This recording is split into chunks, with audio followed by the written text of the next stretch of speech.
Hey everybody, what's up?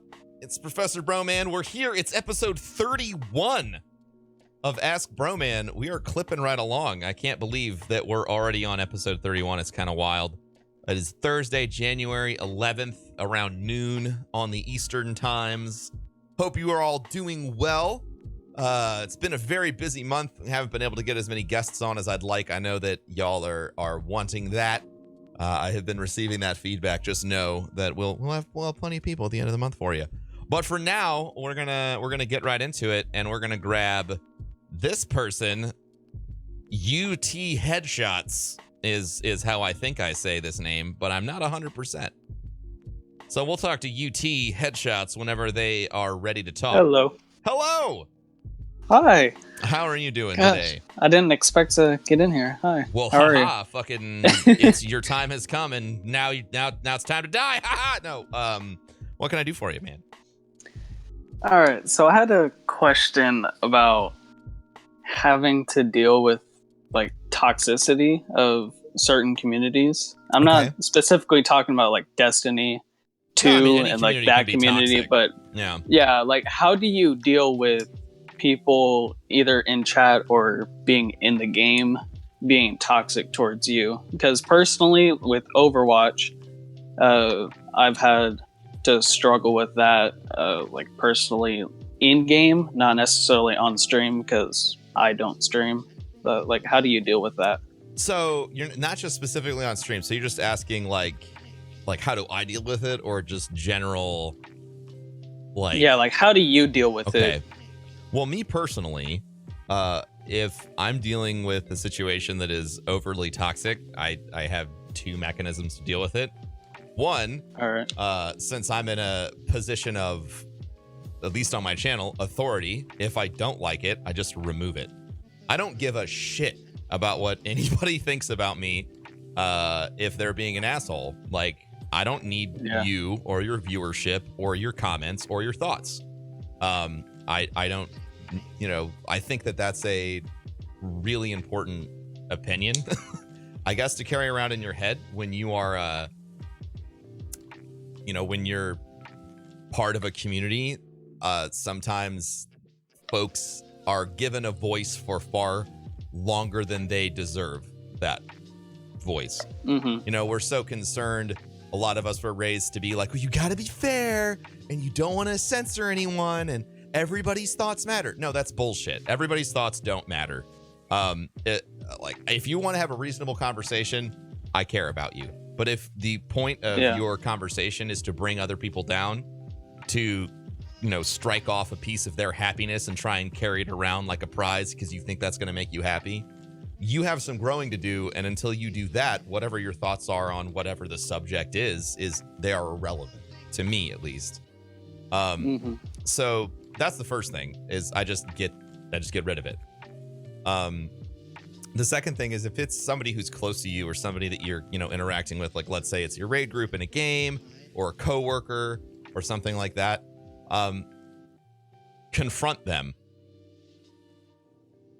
Okay. I mean, it's incredibly uncomfortable, but if it's someone that you cannot, remove from your life, you have to address it. You have to say, listen, like, you do these things and it makes life hard. So can you stop? It's important to get things out of your system if you can, or just flat out remove them, if possible. Confrontation's uncomfortable, but it's a part of life. And if you can get good at confrontation, you'll go pretty far.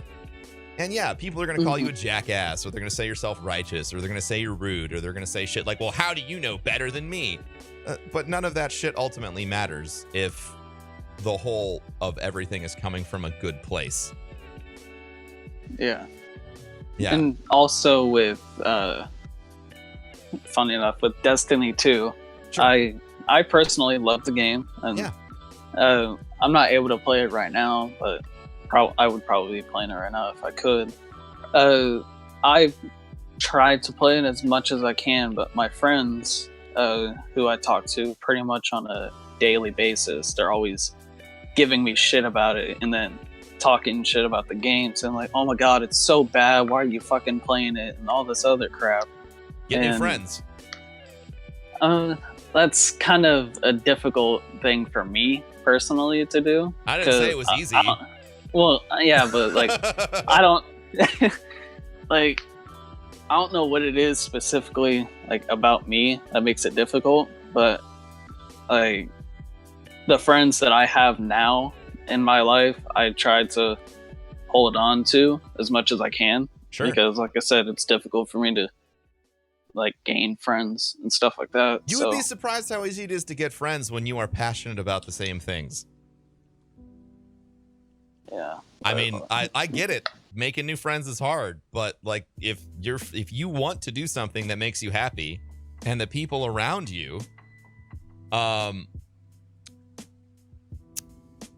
if the people around you are preventing you from doing something that's making you happy, getting new friends, not like in totality, but getting new friends to game with is 100% a worthwhile endeavor.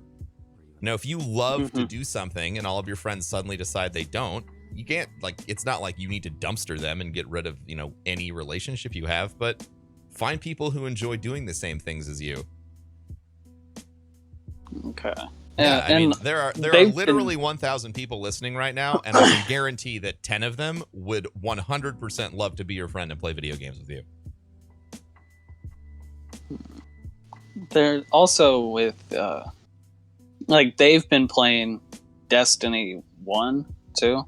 They have been playing, or one specifically has been playing since, I think, vanilla Destiny 1. Or beta, I can't remember specifically. But him and I have been playing for, 2.5 years now. Mm-hmm. And he's still talks shit about, like, not so every what? single game, but like, no, I mean, like, I understand what you're saying. I get it. Yeah. But so what? Like, who gives a shit? Like, you need, like, if it's something that you love, you need to be willing to, one, fight for it. And two, find people who are willing to enjoy it with you. It sucks to lose relationships, but if people don't want to go along the same path as you, like, it is 100% okay to say, I don't game with you anymore. Maybe we will in the future. I'm going to find new friends. Okay. I mean, it's. I know it's not the answer you want, but I mean, that's the truth. Like, no, that's a perfect answer. That's how you can get to happy again. Because it sounds like you really love something and everyone else who used to love it with you is being a dickhead. I've been through that a lot in my life. And the best thing you can do is just move on. Like, legitimately. Fair enough. Yeah. That's all I had to ask. That's cool, man. I mean, I really, I'm dead serious. There's people in the chat room right now that are like, I would love to play video games with you. I would love to be your friend. So get back and chat and make some connections. All of your friends are literally waiting for you right now in my chat room. I appreciate that. All right, man.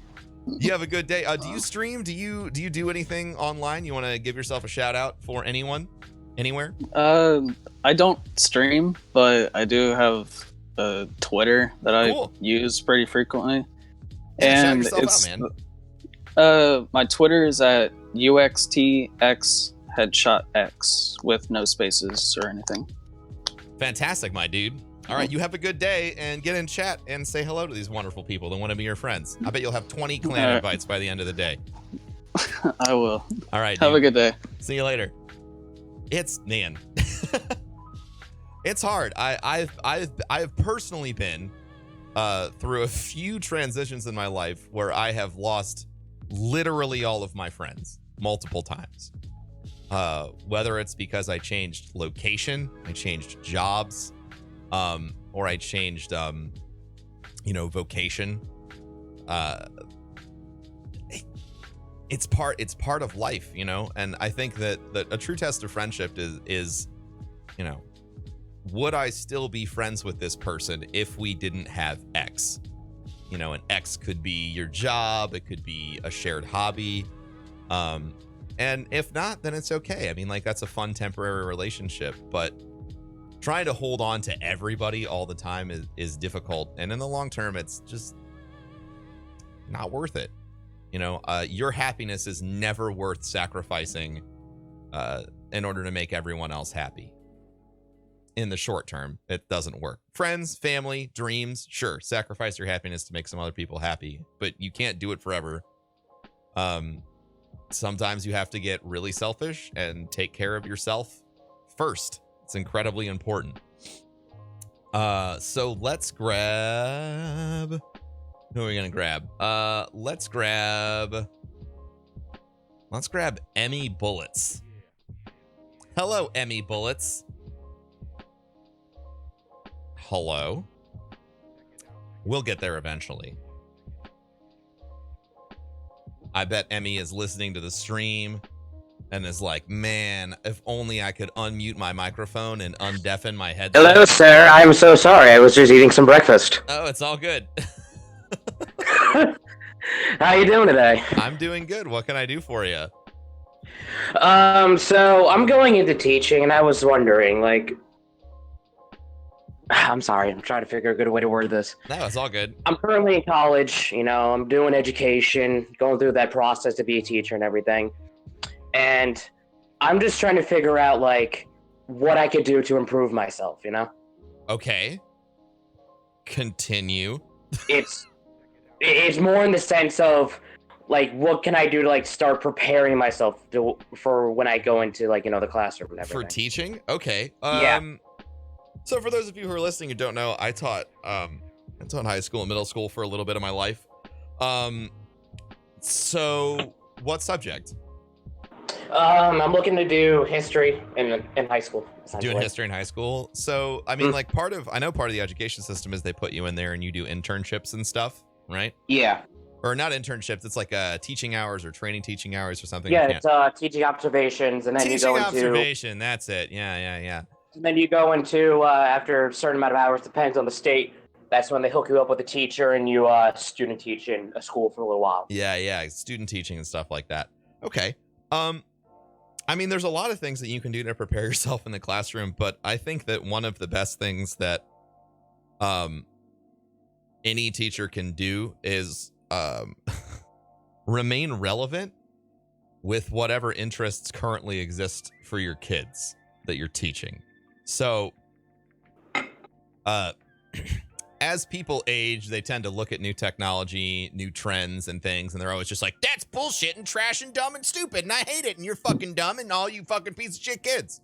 Yeah, exactly. I see that every time when I work at my summer camp during the summer. It's ridiculous. Yeah. So, one of the things that does to you long term is it slowly depreciates your ability to contextualize information in a meaningful way for your audience, right? And your audience is the classroom. Especially with history, being able to contextualize it, you know, you're studying about, you know, whatever, fucking Genghis Khan, and you're teaching about Genghis Khan and all this other stuff. Being able to contextualize that and talk about things in the modern world that relate, provide, you know, mental underpinning or scaffolding for your students to remember, not only just remember information, but be able to take it with them and apply it. That's honestly my biggest piece of advice. All of the best teachers, all of the best professors that I have had a tremendous ability to contextualize information, regardless of the subject. So that's my best advice. No, yeah, I could definitely agree to that. That's been some of the stuff that I've been learning through on my semester so far, and just been looking to, you know, hear it from someone else just to reinforce it. Sure. I mean, I'm glad you asked me. That was kind of you. You got any follow-up questions? No, that's it really. All right, man. Well, do you want to give your school a shout out, or do you want to let anybody know like where you're hoping to teach at or anything like that? No, not really. Okay. Understood, man. Well, you have a fantastic day. You know, Abby. laws and everything. I don't want that shit to come up. No, I got you. I understand, man. He's gonna keep it close to the chest so he can still get hired. I respect that. All right, Emmy. We'll talk to you later. All right. Have a good day. Fucking good questions today already. Teaching's a fun skill. It's like an important skill to learn, even if you're not a teacher. Like being able to communicate information is huge. without that skill, it doesn't matter what you fucking do in your life. You're just going to fail at it. So let's grab someone else. Let's grab this is Pred TZ. Wow. Hello, how are you doing? Hi. Hi. Oh. Hello. Hello, hi. I did not expect to get in here. Well, surprise, dude. You're here. Yeah. So my question was that, like, when I started playing Destiny, it was because me and my friends were looking for a game to play together. Sure. And I was curious how you got into Destiny. Like, what happened that you start? Yeah. So I got started with Destiny because myself and some of my closer streaming friends heard about the game, and then we heard there was going to be a raid, and so that's what got me interested. Was, you know, my friends were like, hey, we should try and get world first for this raid, which we did not do for the first one. We got 7th, which I'm still proud of, and, you know, eventually we got a world first, which was pretty cool. But I mean, it was just friends, you know, and then the desire to compete, you know, and be the first in the world to do something. That's always been like a goal of mine, you know, one that has now been met, which is pretty great. Yeah, I remember the stream. I was watching it. Yeah, I mean, it was a good stream. It was a fun time. Yeah. You got any other questions you wanna ask me? Any other follow ups there? Not really. That was just it. Just curious? No, I appreciate that, man. Curiosity is wonderful.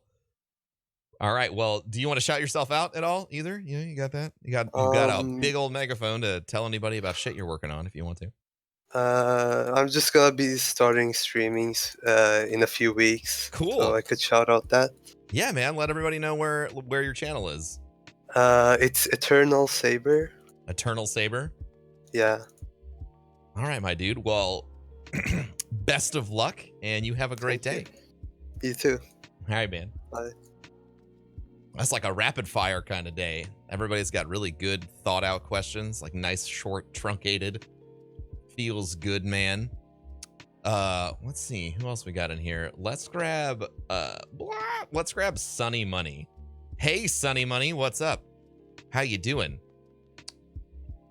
We'll see what Sunny is up to. I bet Sunny is up to eating breakfast. How you doing, Probo? Hey, how you doing? What can I do for you, man? I'm all right, man. Okay, so sorry about the the lag issue. I'm having some technical difficulty problems. That's whatever, man. Don't worry about it. But I had a question about streaming. I'm pretty new at it, as in I just started in October. Okay. And you know, my growth for the first 2 months, so from like October until December, was like I saw 700 followers like out of nowhere, really good which growth. was like, okay. Whoa, you know. But I know you've answered this question plenty of times before, or you've answered.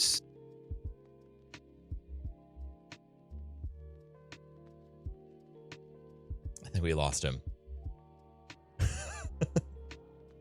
Oh, he was just getting to the good part too. He gave me like all the context. I'm gonna wait, and I'm gonna be patient, and we're gonna get him back.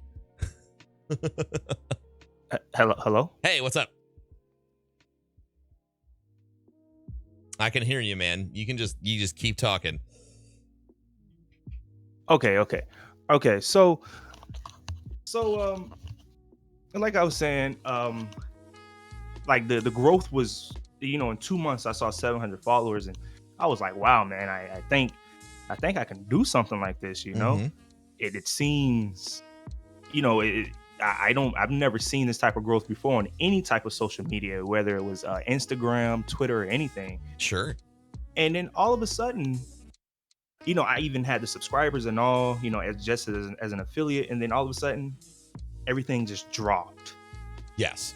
Like the followers stopped coming, subscribers, they stopped resubbing or from my sub count that I did have. I understand I'm an affiliate and I'm not a big streamer at all whatsoever. Yeah. The sub count has dropped a tremendous, like at least half. Yeah. And I was just like, man, like what am I doing wrong? Nothing. You know, I used to basically, long story short, how do you go about something like that? Like, should I change up? Are you talking about dealing with it emotionally? Like, or are you trying, like, you're talking about trying to recover those numbers, or what? Kind of, sort of. Like, it like you said, it has had an emotional impact on me. Yeah. As like, well, I mean, it always, you know, it doesn't feel good. I just want to make sure I'm giving you the best answer possible. So, okay. So there's two things. One, your numbers are never in your control at all, ever. And the quicker that you can sort of adapt your mindset to that, the better. Okay. I've talked about this mindset when I start streaming every single day. But like when I hit the start streaming button, I don't expect anyone to show up. Okay. I don't have expectations about my view count, my follower count, my sub count, nothing. And it's taken me 5 years to get there. But by having that mindset when I start, it doesn't matter what happens that day. It's a good day because it was better than zero. Right. Yeah. You know, whether it was, you know, one person was watching that wasn't watching before. I had a good conversation. I learned a skill. There are so many other aspects about creating content that do not involve numerical growth. And all of those aspects get ignored, and people just want to focus on pumping up numbers. And that's, I mean, you're ignoring a very large part of the craft of whatever it is that you do. Right. So one, I would say start operating with zero expectations. Two, peaks and valleys happen. They happen all the time. I think that one of the biggest problems with the affiliate program is that you can get affiliated without having too much time on Twitch. And so the trends on Twitch surprise you. So, you know, when I got my sub button for the first time, I knew, okay, I have a sub button now. So a month from now, I shouldn't expect to have this many subs. Right. And so I think that sort of breaking in period intellectually isn't there as much. But I mean, I'll say it for you and I'll say it for everyone else. Your first month with a sub button is probably going to be your biggest month or your highest sub count for, I don't know, a year. Like, it would be fair to expect that. Gotcha. You know, it's a peak hype number that you can look at reattaining. And I think it's a nice goal setting mechanism to say, okay, well, I had 100 subs at the end of my first month. I'm probably going to end up with, 25 to 50 month two. And I need to, work on creating content that gets me back to 100. Gotcha. Because the first month of someone having a sub button or a YouTuber's first stream on Twitch, there's a lot of really hype moments. They're going to generate a lot of revenue, which is great. But that revenue is incredibly inconsistent, and trying to focus on the long term instead of the short term plays of how do I get my numbers back up is going to help you build a more enduring channel or better content no matter what you do, because you're going to focus on the right thing, which is making good content and providing value for the people who watch it, instead of doing whatever the next gimmicky thing you can do to pump your numbers up is. Right. Now, like a second part of that, I don't mean to like draw this on too long, but no, I love your want, fucking man. attitude, like your attitude that you don't really give a fuck about. Just part of my language, but you don't really give a shit about. I don't give a fuck. Yeah. You don't really care about what people think about you. Like if they come in your stream and like I saw the situation that happened earlier where the guy was like, when this happens, I'm gonna go here. Da da da da. Yeah. Like that's happened to me a few times, and me, it's frustrating. I get you.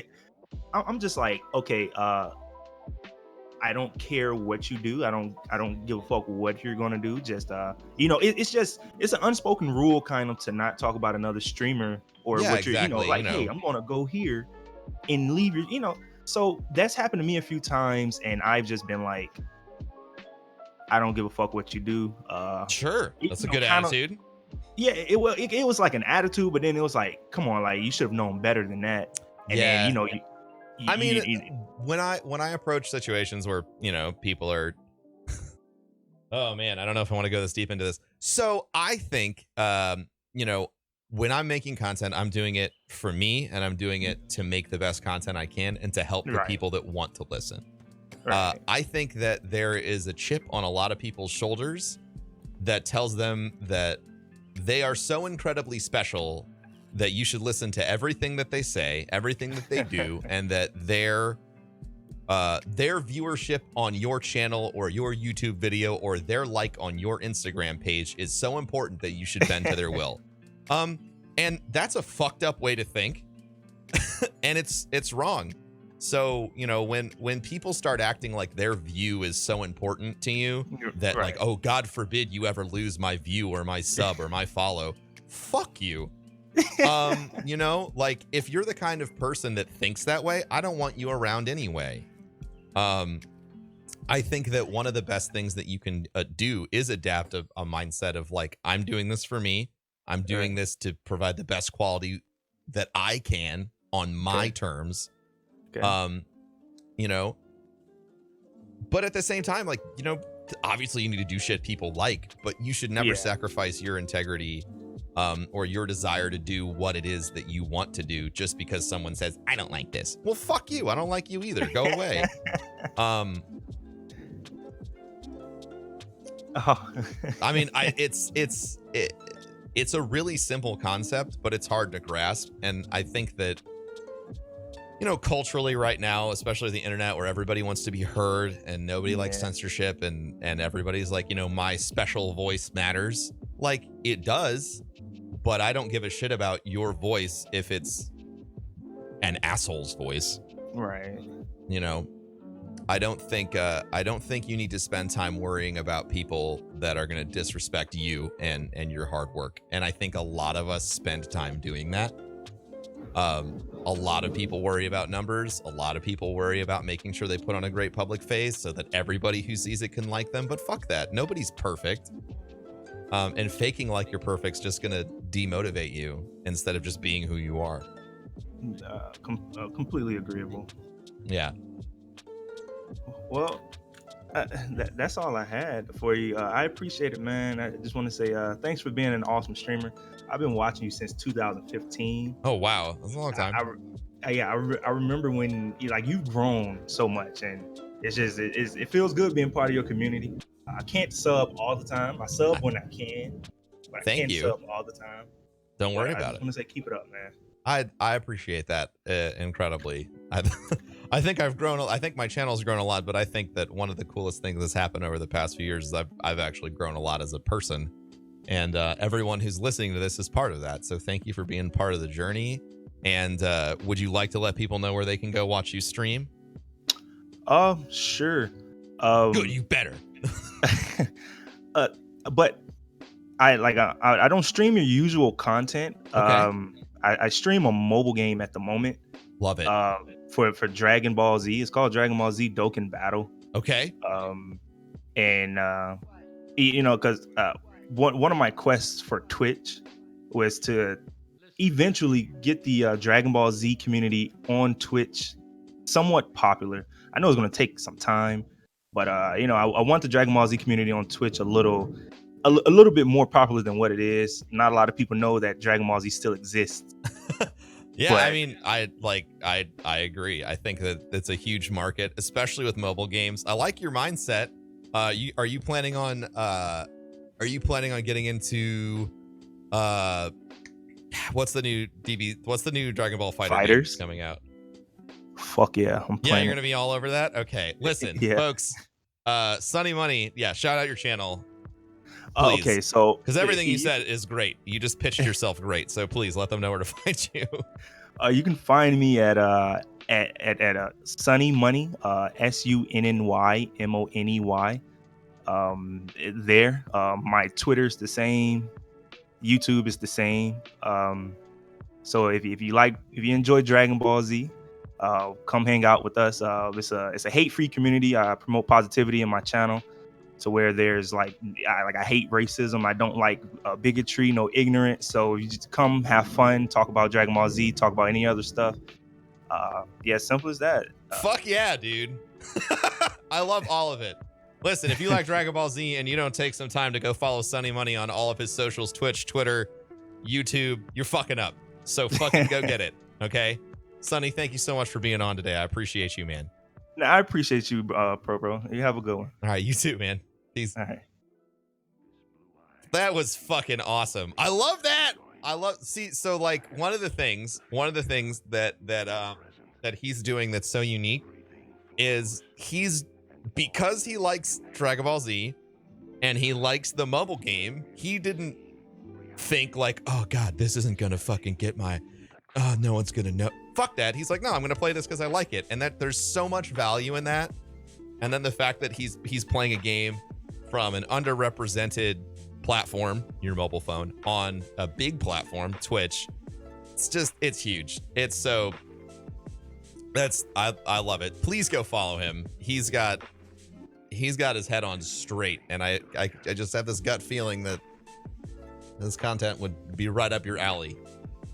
If you're intrigued by anything that he said. Let us get Mike Plays Games. Hi, Mike.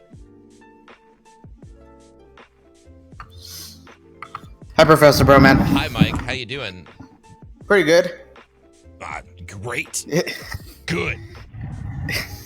I didn't even expect to actually get called, be on here.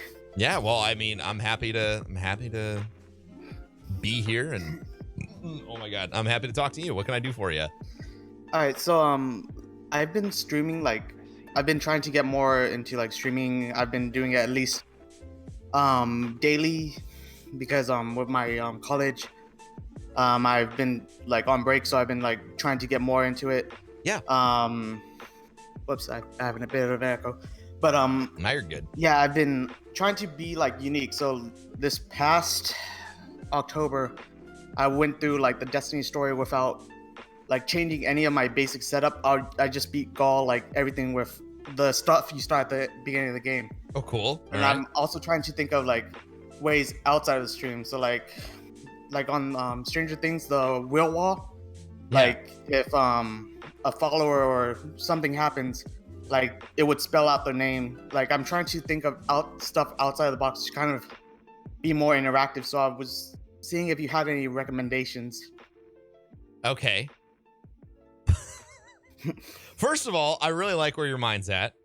I like where your mind's at a lot. The fact that you're sort of already experimenting and trying to find things that are unique is really important. It sounds like the content that you want to make, that it rings true to you. You're not just doing it because you're thinking about it. You're doing it because it's I like challenging myself. I like being a little different. It's an intentional thing, which is awesome, because some people try to be different just to be different, and then it just comes off fake. So yeah, I would like to commend you on that. Second of all, I was made aware of it's a program or a website very recently called If This Then That. So it's if this then that.com or .net or something, but basically you can sort of tie all sorts of shit into it, and it can make anything else happen. Somebody follows on your screen, you can connect it to hue lights that you have plugged into your studio, and it'll change the color of the lights. That's interesting. Yeah, so you said the wall from Stranger Things, and it made me think of that. I feel like you could IFTTT. It made me think if you had a bunch of smart lights, you could totally set it up to do something like that behind you in real space, as opposed to a digital program, which is definitely something that would stand out in a big way. So I would get really involved with that website. If this then that. Also, there's a lot of hardware, Nanoleaf. There's a lot of hardware people are going to probably suggest to you. So I would look into getting into that. Where are you streaming at right now? What locations? Right now, it's just in my room. I'm currently living with my parents because it's more affordable with college. That's great. I meant more what websites are you streaming on? Oh, Right now it's just on Twitch. Cool. Like, I enjoy how things are kind of done on Twitch. Like I'm using Streamlabs. Like For sure. I just like the whole platform. I Like I've gotcha. tried on YouTube, and like I have a YouTube channel where I'm doing stuff like just YouTube's making rough. like skits. YouTube's a rough yes. community for live video right now. Yes, I just felt Twitch was better, so I've been doing it. I've recently like started getting little followers, so I kind of want to be more interactive. I started Discord for my group. But Excellent. I'm still like at the lower view count, and I understand what you said earlier about going in not expecting a lot. Yeah. But like still part of me wants to know if there's more I can do to try. Well, yeah, I mean, the thing is, like, you have to operate with no expectations, but that doesn't mean that you don't have any desire, drive, focus, goals. Yes. I think that there's a big difference between going into your stream and saying like, all right, I'm streaming today and I'm going to get 10 followers, and saying like, boy, it'd be cool if I got 10 followers today, but 0 is cool as well.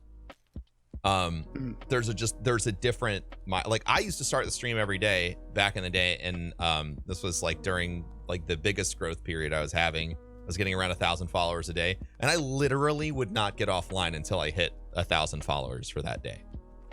Oh wow. Like I wouldn't. And in a lot of ways, I'm sure that helped my growth and all that other bullshit.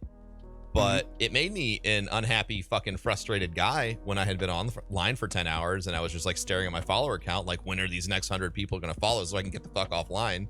Instead of just being like, oh, I should get offline right now because that's what I want. So I think that, setting up goals and positioning yourself for success is awesome. You just can't let it consume your mindset and your thoughts when you're streaming. It has to be about what you're doing, and entertaining the people who are there, and everything else. If you're good and unique and all that other stuff, it'll come in time. Yeah, I totally understand. Yeah. I would just suggest, I know you like Twitch. I would really recommend checking out Mixer, and I would recommend checking out Facebook Live. I just have a gut feeling that Facebook Live is really going to start being competitive in the live streaming space. They've been doing a lot of stuff lately. I mean, even going back a couple years that I've been aware of because of what I do, that would indicate to me that Facebook might be positioning itself to start pushing a lot of its live content kind of to the forefront. So it's at the very least, it is worth looking at. And if you want to stream to more than one place at a time, there's a really awesome website called restream.io. You stream into their service and they distribute it across other platforms, and they have a app you can use to consolidate your chat, all that good stuff. So I want to give you like a lot of advice because I really like your approach to things, and I like the way that you're thinking. I think you got it on straight. So yeah, please check that stuff out. Check out if this then that, to maybe look at how you might want to implement that for some of the unique features for your stream. But that's all I got for you. Got any follow-up questions? No, that actually helps a bit. Thank you. Hey man, anytime. You want to let everybody know where they can find you? Yes, my Twitch is Mike Plays Games. It's GAMZ because regular games was taken. Feel ya. My Twitter is Stud4LifeM, and my YouTube is also Mike Plays Games. Fantastic, my guy. You have a good one, dude. You too. It's a lot of like up and coming folks with like I love the perspective on people today. Like it's like laser sharp. I like it. I like meeting people who've been streaming for a little bit because they ask such good questions. It's fucking incredible. Let's get Strike or I Strike or Streaky. I have no idea. There's lots of I's, but all the I's are lowercase, so I don't know if that means I have to say things differently. Hey, what's up, man? Oh, hey, holy shiza. Hi, how are you, man? I'm doing fan-fucking-tastic, thank you. Ah, glad to hear it. Holy shit. Well, surprise, surprise. My heart is racing like a fucking helicopter right now. That's all good, man. Just chill. You talking. It'll be fine. Oh, we talking, we chilling, we chilling. Cool. So I did have a couple questions today. So I actually was streaming with a friend of mine, and so we were doing kind of like horror streams and stuff like that, and so we would play together. All right. Yeah, the spooks. The spooky. Yeah. The spooky games. But yeah, so we would stream spooky games, and I would be the screamer, obviously. Right. Yeah. You're scared. I gotcha. Yeah, like I get nervous and all that, and just start rambling. Same. But so I had to move because I actually had to go help my grandfather, and he lives about 2 hours away from my hometown. So we can't stream anymore. So I've been trying to do my own stream, but it's hard to kind of pull traction on getting started again. Sure. Because it's been about 2 months and there's just, kind of dead zone. Yeah, I mean, taking a break when you're getting started is tough because you are basically starting over again, which is not fun, but a reality. So you guys were streaming together for how long? We started our stream March of last year, 2017. And you streamed pretty consistently together?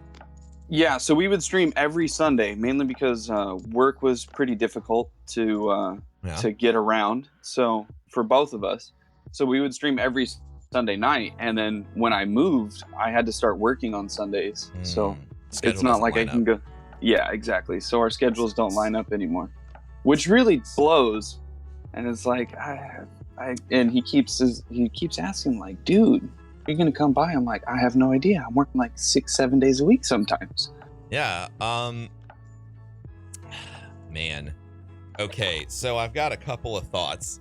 One, I really, really think that if people were connecting with your content with the two of you together, you should figure out a way to make it work. Okay. Whether that's restarting, on a new schedule, getting back on it, because if the combination of both of you and you've been streaming together for a while is what people liked, you need to just try and find a way to make it happen. There's a lot of really good ways that you don't even have to drive over to his house. Like, you guys could use the Discord has a video chat now. You could use Zoom. You could use Skype. Like, there are so many different video programs. You just have to find the one that works best for you. Like Discord's video features getting a lot better. And they're trying to bring it up to like really high fidelity soon. So, basically it's just like another webcam capture source you could use. You could toss both of you on the stream and it looks like you're in the same room, but you're not. Oh, okay. Yeah. And that just involves you coordinating your schedules and making sure you both have solid enough internet that one of you can host the call and stream. Yeah. That'll probably be me. Yeah. Hopefully. Then I mean, like, it's a very elegant solution. You don't have to drive your ass over there or anything. You can just be like, all right, cool, we're gonna stream. Call me on Discord in like 5 minutes. And then boop, boop, boop. It'll take a little bit, maybe the first time to set your shit up, but who gives a fuck? Yeah. Now you can stream again. Yeah, definitely. That would be my suggestion. But if you want to venture out on your own and you want to start doing your own stuff, I think you really just need to be like, this is starting over for me. Trying to leverage, that other community that you have. Hey, I'll be streaming more often on my personal page or whatever is good. Put that out there, let people know. Yeah.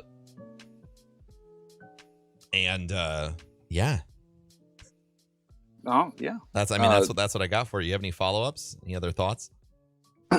Okay, so I kind of so I don't do on my own personal channel. I don't just do horror games, right? Yeah, so you do everything. More variety. Yeah, because I don't like playing just one game, for Nobody 8 hours does. a day. Yeah, so I like play Destiny 2 on occasion. And what is so? And when Monster Hunter 2 or Monster Hunter Worlds come out, I'm gonna be like all up on that because I've been playing it since the beginning. So on Twitter, like, I remember you saying something about like the support small streamers crap. Like, yeah, hashtags. Yeah, those kind of hashtags. Like, so I've been trying to stay away from that. When I first started out, I was using it on our original channel because I had no idea what. Yeah, nobody knows. It seems like a good idea. So one of my moderators, she would like every single time I would post on Twitter, she would always, you know, tweet that and do the hashtag support small streamers. And so I asked her one time, like, hey, let's take it back. And it was after I heard you talk about it. Like, let's pull away from that if we can. Let's be a little bit more original. I mean, if you're going to be using hashtags on social, make them relevant to what you're doing. Like the hashtag of the game that you're playing. You know, hashtag Twitch. You know, like there are other more important hashtags that people are actually searching that will maybe end up with you getting viewership, as opposed to using stuff that's basically comfort blankets for people's tweets. If that makes, that's that. I mean, because that's exactly what it is. Like you want to put out a tweet and it says like, you know, hashtag support smaller streamers, hashtag, you know, like hashtag what was the other one that was open for a while? Hashtag open tabs matter, hashtag, you know, like lurking is cool, or like whatever. It's just, you know, I haven't heard of those, but damn, that that's, sounds like it was dumb. Just shit that it is. It's like a comfort blanket. It says, you know, oh, I'll tweet these things to let everybody know, like, I think that I don't know. It's weird. I don't recommend doing it. If you're going to use hashtags on socials, use hashtags that fucking matter and that'll actually drive results, you know, to you, as opposed to signaling to other people like, I'm part of this group, because that doesn't do shit for you, man. Yeah, definitely. Yeah, definitely not going to do anything. Yeah. So I guess that's it for me, man. Cool. Good. If you need any extra help with, you know, setting up that remote stuff, or if you have any questions, because I know it can be really tricky operating a video source that's, you know, halfway across the US, or, you know, like even if it's a next door neighbor, it doesn't make it any easier. Feel free to hit me up. You know, I'm on Twitter all the time. You can get me in my DMs on Instagram, whatever you want. Oh, sweet. Thank you, man. I appreciate that. Cool. Shout your shit out, dude. Let everybody know where they can find you. So on Twitch, Twitter, and Instagram, it's all IISTRIIKE. Cool. Just strike. I do post my stream schedule on Twitter every week. So yeah. Oh, that's cool. Thank you, man. Yeah, I love it, man. You have a good one. All right, you too. Thank you, man. I appreciate it. See you later. Oh, he's gone. There was somebody in the chat room that's that was like their screen name was Kim Dotcom. I didn't know if it was actually Kim Dotcom or not. I was going to get them next, but now they're gone. Just for shits and giggles, you know. Let's get this guy. This is third Riviera. It's 13D_Riera, I think, but I have no idea. How you doing? Person's name that I would love to learn how to pronounce. I hope you're doing well.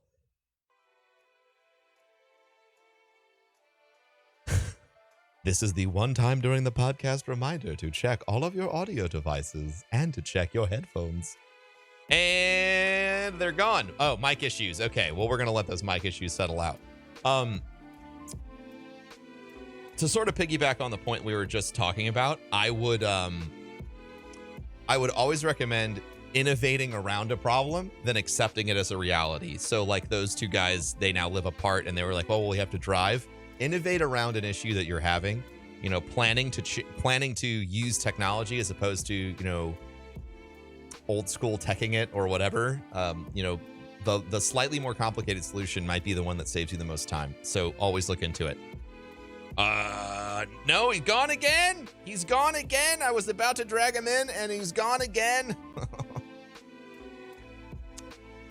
Sad pants. We'll get this. We'll get 13 in here. I swear to God. I got all day. I'll be patient. I'll waste your time, podcast, to help out one person because I love people. He's been in Discord like once every other session that we've done this, and I really want to get him on. So I'll wait, man. I will be patient. I will be kind. I will be friendly. I will hopefully wait. I'll be back. Just pass for now. Oh, hey, look, Kim Dotcom's back. Let's find out if this is actually Kim Dotcom. Hey, Kim Dotcom. Hey, how are you? I'm great. Is this actually Kim Dotcom? It is. Holy shit! How are you, man? Very good. How are you? I'm wonderful. Well, I'm watching the stream for some time, so I thought... Yeah, you have. You've been watching for a while, and we always tried to... You always hit me up on Twitter to try and play Trials together, and then, like, shit always came up, and I felt like a douchebag asshole. Nah. That's all good. Well, what can I do for you, man? I can't imagine that you would have any questions to ask me. Well, I just switched to Destiny on PC. Sure. And I'm playing with a controller, and I'm loving it, and I feel like, in a way, I'm enjoying the game, and I can see what it is capable of. Sure. And on the other hand, I'm quite mad with how the game performs on console, especially the new Xbox One X. You would have thought that... Oh, yeah. Does it have performance issues? A little bit? Yeah, I mean, 30 frames per second on Xbox One X is just... it's mind-blowing how the new generation console is not playing the underutilized, the game. Yeah. Yeah. So I was thinking, Bungie in general seems to have a bit of a challenge now with the game dying down and people, moving away from it, and the community has shrunk a lot. Yeah. And I just want to hear from you what you think is going to happen. I mean, is this game going somewhere? Are we going to get, the problems fixed? Is Bungie reacting to the rage? I know you have some inside channels, so I just want to hear from you what you think where the game is going. Yeah. Well, thank you for the question, and thanks for watching, as always. So, yeah, I think that's a fair question. Two things, I guess. The first is, based on the people that I know at Bungie, I know that they do listen to people's feedback, and like they hear it 100%. Every time I've gone up there, visited, spoken with them, like they're like, we know that people are mad about X, and I think that a lot of the issues that are present in the game currently are kind of organizational problems. The studio grew from like I forget when Destiny 1 launched. It was like 200 people. Now they got 1,000 people in a second studio working on it, and that all happened inside of 3 years. So that's an insane amount of expansion on a corporate level. They also lost a CEO in the middle of Destiny 1, which means it was happening during Destiny 2's development. So there's a lot of internal, like obvious internal struggles from like a corporate standpoint that just makes sense. And so since there isn't from the outside what looks like a clear direction on things, weird choices get made, things that that don't make sense end up showing up in the game. So I think that right now, unfortunately, Destiny is sort of, when Destiny 1 launched, it was kind of like the ugly puppy that everyone loved, right? There was a lot of things that were wrong with the game, but people loved it anyway. Destiny 2 has the same problem, which fucking sucks. Like it is it has the same amount or percent of things that I think don't connect with people. Only instead of it being a brand new experience, the changes to the game, the disconnect is now with the core community, as opposed to the disconnect in the first game being with like a more casual community. So those are, I guess, my thoughts surrounding where it's at right now.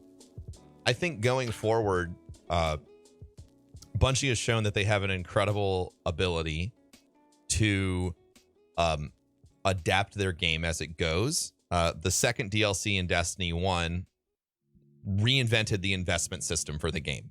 So House of Wolves came out, that introduced Infusion, or I don't know if that introduced Infusion. It definitely introduced Ascension, and re-rolling and all this other stuff, things that weren't in the original game.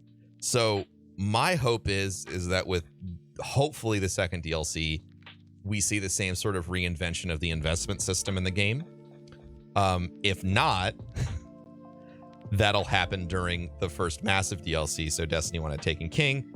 The first big DLC, or the massive, world-changing Comet DLC, is probably, like everyone's calling it, the Taken Queen, like the affectionate community name for it. I think that, unfortunately, because of the way PvP is structured, because of the lack of support for the core community and the hardcore community, Destiny 2 doesn't have the replayability that Destiny 1 did in its first year.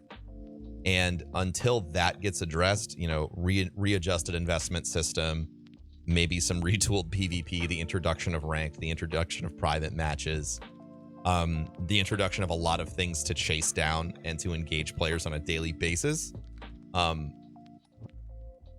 I think it's in a rough place. So I'm not hopeless, but I really don't think any big changes are going to be happening in the game's universe unless they're happening around the DLCs. So that's kind of my thoughts. I was hoping you have more insider information of some real changes, something that's going on right now, because I know they must be very unhappy with what's going on right now. Yeah, I mean, they are. I would like the Reddit post with the guy that visited the studio and gave everyone high fives and said thanks for your hard work. The Twitter feed of anybody who worked at Bungie said that really lifted their spirits. Like, it's morale. Yeah, but that's the only guy who's giving them high fives. Yeah, exactly. So he's like a loner. I think that morale is like tense there, and that would be my guess. I think they know that today is a big day for them. It's their first blog post of the new year. Based off Twitter, it looks like all hands are on deck. Everybody's trying to make sure that they're going to deliver on the promises that they've been making since the game's Well, that's launched. why I'm in your channel today, because I'm really looking forward to that and was hoping that it's already coming out on Reset. Do you have any idea when this blog post will be published? My guess on the blog post, they usually do it anywhere between 3 p.m. and 6 p.m. my time is the average launch. So 2 to 4 hours from now, 2 to 5 hours from now would probably be it. But as far as like inside information, I mean, the only thing that I know is something that's already obvious to everyone else, is that like they hear the feedback and they want to change it. And are you angry? Am I angry? I don't Bungie? Am I mad at them? I mean, yeah. I kind of you love this game. Everyone who loves this game. I'm disappointed with the delivery. But I got over being angry after I blew up on Twitter about the Rise of Iron, 2 years ago, or a year and a half ago. I mean, honestly, like that was probably, to me, that's my, and I've talked about this before on stream, but that's the one moment I have of regret in my whole career as streaming. As many people as I've told to fuck off, or whatever, was going off on Twitter at, and being angry that things didn't go the way that I wanted for that launch. I apologized for it afterwards. I guess I just have, I have a level of cautious optimism. Like, I'm always a cautiously optimistic person. As opposed to the way I used to be, which was like I was just so incredibly optimistic that I would get let down all the time. Well, the reason why I asked you, they've let things go this long with such obvious downside without trying to give real direct feedback to their community, other than we're listening. There used to be a huge community following Destiny streams, and now it has all died down. Absolutely. And you must be directly affected by that, just like Gothalion and everyone who is big in this community.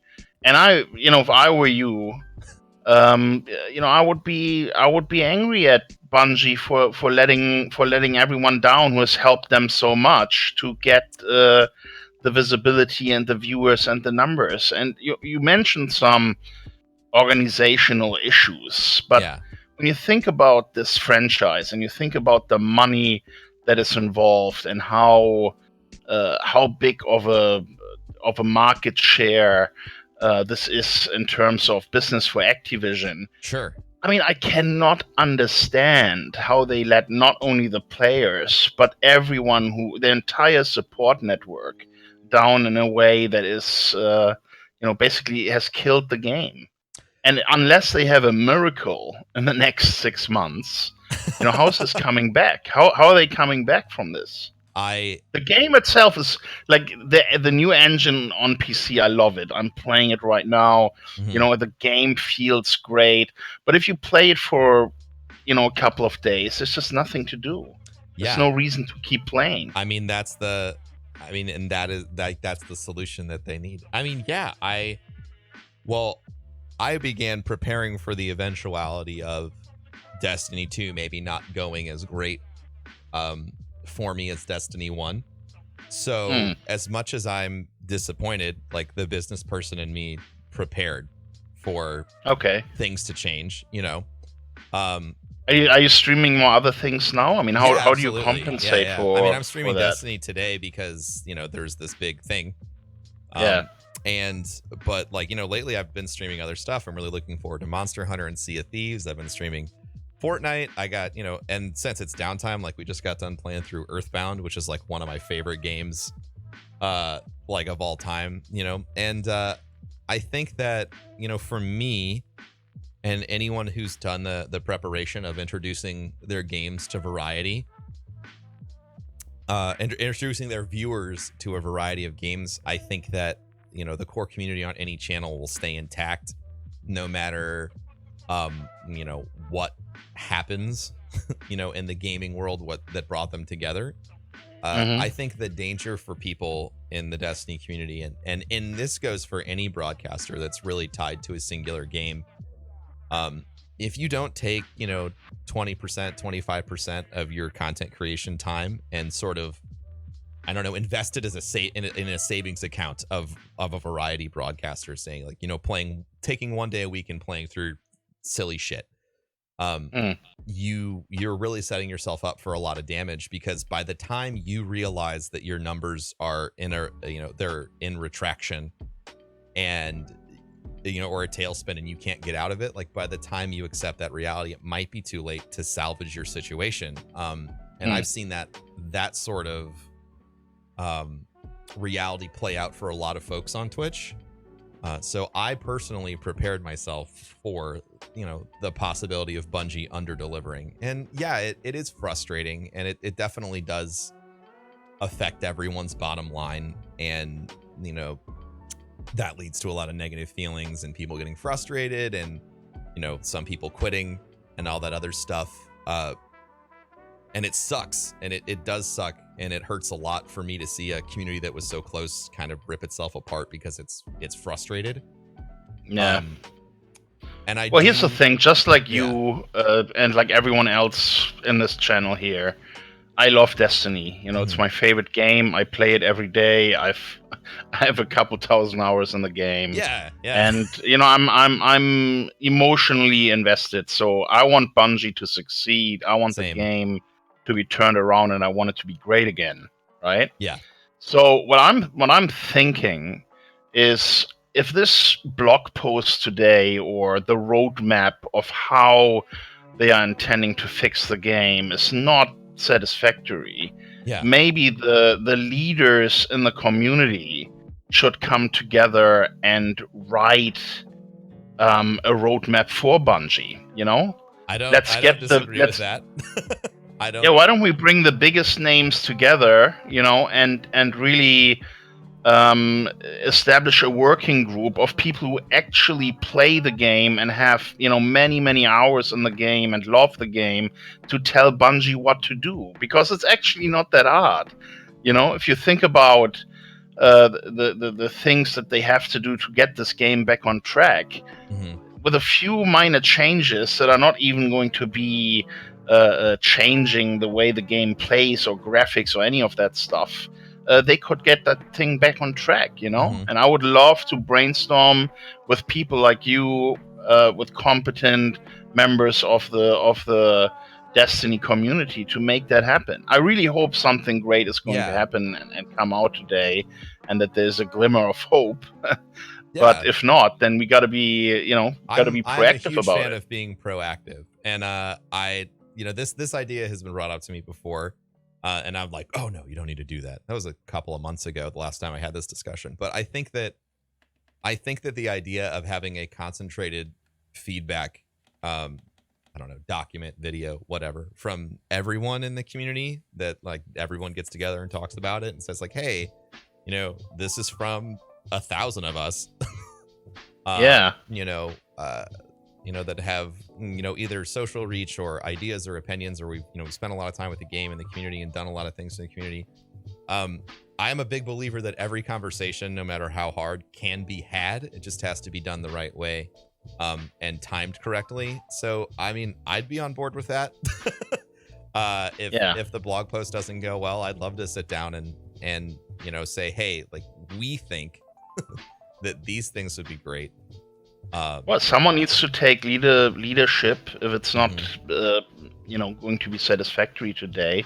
And if you would take that role, I would be happy to contribute and work with a group of people on some good suggestions. Yeah. Because, to me, looking at the situation, I can't understand how they could do this. Mm-hmm. They had something really good going and ruined it, and it's I think very easy to turn this thing around with some simple changes, and maybe they just don't see it because they are not playing the game like you and I, and know the game in and out the way we do. So if there was such an effort, I would definitely love to join the discussion and work together on a document that we get to Bungie. One thing, for example, super simple. From Destiny 1, Destiny 2, you have all these planets, all these massive open worlds where, Guardians can drive around in their Sparrows and explore these planets, right? Yeah. And when you look at new trends, new titles like PUBG or Fortnite, a completely new model of game where 100 people compete against each other. What I don't understand is why is there not a mod of Bungie opening up all these vast spaces that they've created, these awesome spaces, support for a to let people community. Yeah. Yes, let people of mods on. Dude, PC I would Destiny. license Destiny content right away. I would start a business and create that if they were open to that, or they themselves should do it, because that's really what players want. You have an amazing amount of content and real estate in Destiny that is not being used.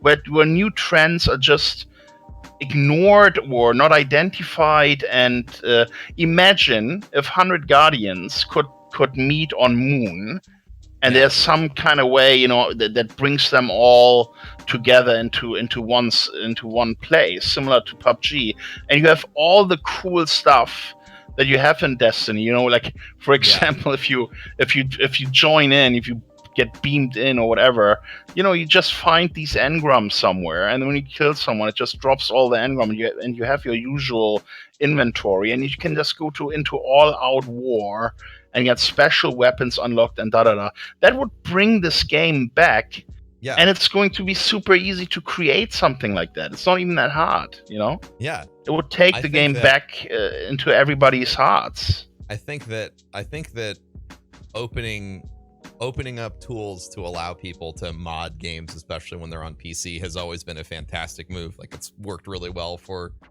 Grand Theft Auto. It's worked really well for Skyrim and Fallout. Yeah.